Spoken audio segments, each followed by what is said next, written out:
4-5 ನಿಮಿಷಗಳಲ್ಲೇ ಹೋಯಿತು 3 ಯುವತಿಯರ ಜೀವ. ವೀಕ್ಷಕರೇ, ಮಂಗಳೂರಿನ ಹೊರವಲಯದ ಉಚ್ಚಿಲದ ಖಾಸಗಿ ಬೀಚ್ ರೆಸಾರ್ಟ್ನ ಈಜುಕೊಳದಲ್ಲಿ 3 ಯುವತಿಯರು ಮುಳುಗಿ ಸಾವನ್ನಪ್ಪಿದ ಪ್ರಕರಣಕ್ಕೆ ಸಂಬಂಧಿಸಿದಂತೆ ಪೊಲೀಸರು ರೆಸಾರ್ಟ್ ಮಾಲೀಕನನ್ನು ವಶಕ್ಕೆ ಪಡೆದಿದ್ದಾರೆ.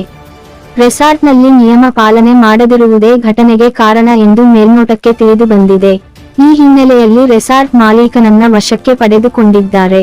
ಅಲ್ಲದೆ ತನಿಖೆ ಮುಗಿಯುವವರೆಗೆ ರೆಸಾರ್ಟ್ ಅನ್ನು ಸೀಲ್ ಡೌನ್ ಮಾಡಿದ್ದಾರೆ. ವೀಕ್ಷಕರೇ, ಇಲ್ಲಿನ ಹೊರವಲಯದ ಉಚ್ಚಿಲದ ಖಾಸಗಿ ಬೀಚ್ ರೆಸಾರ್ಟ್ನ ಈಜುಕೊಳದಲ್ಲಿ 3 ಯುವತಿಯರು ಮುಳುಗಿ ಸಾವನ್ನಪ್ಪಿದ್ದಾರೆ.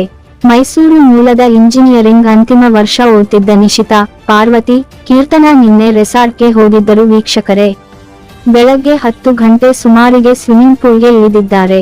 ಈಜು ಬಾರದಿದ್ದರೂ ಮೊದಲಿಗೆ ಮೊಬೈಲ್ನಲ್ಲಿ ವಿಡಿಯೋ ಚಿತ್ರೀಕರಿಸಿಕೊಂಡು ಕೈ ಹಿಡಿದು ಆಟವಾಡುತ್ತಾ ಮುಂದೆ ಹೋಗಿದ್ದಾರೆ.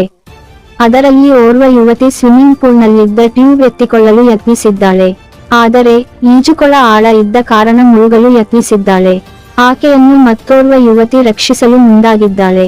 ಈ ವೇಳೆ ಇಬ್ಬರೂ ನೀರಿನಲ್ಲಿ ಮುಳುಗಿ ಒದ್ದಾಡಿದ್ದಾರೆ. ವೀಕ್ಷಕರೇ, ಆಗ 3ನೇ ಯುವತಿ ರಕ್ಷಣೆಗೆ ಹೋದಾಗ ಒಬ್ಬರನ್ನೊಬ್ಬರು ಹಿಡಿದುಕೊಂಡಿದ್ದಾರೆ. ಅಷ್ಟರಲ್ಲಿ ಓರ್ವ ಯುವತಿ ಭೀತಿಯಿಂದ ಏದುಸಿರು ಬಿಡುತ್ತಾ ಮುಳುಗಿದ್ದಾಳೆ. ಮತ್ತೋರ್ವಳು ನೀರು ಕುಡಿದಿದ್ದಾಳೆ. ಯುವತಿಯರು ಬೊಬ್ಬೆ ಹೊಡೆದು ಕೂಗಾಡಿದ್ರೂ ಯಾರೂ ಸ್ಪಂದಿಸಿಲ್ಲ. ನೋಡ್ತಿದ್ದಂತೆಯೇ ಕೇವಲ 4-5 ನಿಮಿಷಗಳಲ್ಲೇ ಜಲಸಮಾಧಿಯಾಗಿದ್ದಾರೆ. ವೀಕ್ಷಕರೇ, ಸುದ್ದಿ ತಿಳಿಯುತ್ತಿದ್ದಂತೆಯೇ ಮಂಗಳೂರು ಪೊಲೀಸ್ ಕಮಿಷನರ್ ಭೇಟಿ ನೀಡಿ ಪರಿಶೀಲನೆ ನಡೆಸಿದ್ರು. ಪ್ರಾಥಮಿಕ ತನಿಖೆಯಲ್ಲಿ ರೆಸಾರ್ಟ್ನ ಈಜುಕೊಳದಲ್ಲಿ ನಿಯಮ ಪಾಲಿಸದಿರುವುದು ತಿಳಿದುಬಂದಿದ್ದು ರೆಸಾರ್ಟ್ ಮಾಲೀಕ ಮನೋಹರ್ರನ್ನು ಪೊಲೀಸರು ವಶಕ್ಕೆ ಪಡೆದಿದ್ದಾರೆ. ರೆಸಾರ್ಟ್ ತಾತ್ಕಾಲಿಕವಾಗಿ ಸೀಲ್ ಮಾಡಿದ್ದಾರೆ.